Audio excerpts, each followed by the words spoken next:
শাবনূর মেরিল প্রথম আলোর পুরস্কার পেয়েছিলেন 10 বার। গতকাল মেরিল প্রথম আলোর পুরস্কার 2026 অনুষ্ঠিত হয়েছে, যা নিয়ে চলে তুলমুল সমালোচনা। অথচ একটা সময় মেরিল প্রথম আলো পুরস্কার ছিল এসব বিতর্ক কিংবা সমালোচকদের ঊর্ধ্বে। জনপ্রিয়তা থাকতে হবে এমন লেভেলের, যেন 5 বার নয় 10 বার পুরস্কার পেলেও মনে হয় আরও 2-3 বার পাওয়া দরকার ছিল।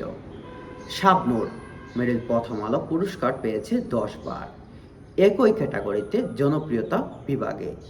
এটা এখনও রেকর্ড।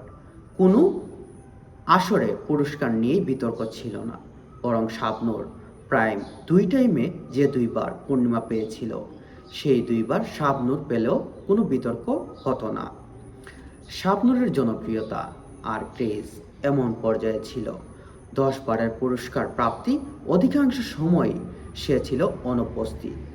অথচ এখন পুরস্কার পেতে গেলে নাকি পারফরমেন্স করতে হয়, স্টেজে পারফরমেন্স করতে হয়।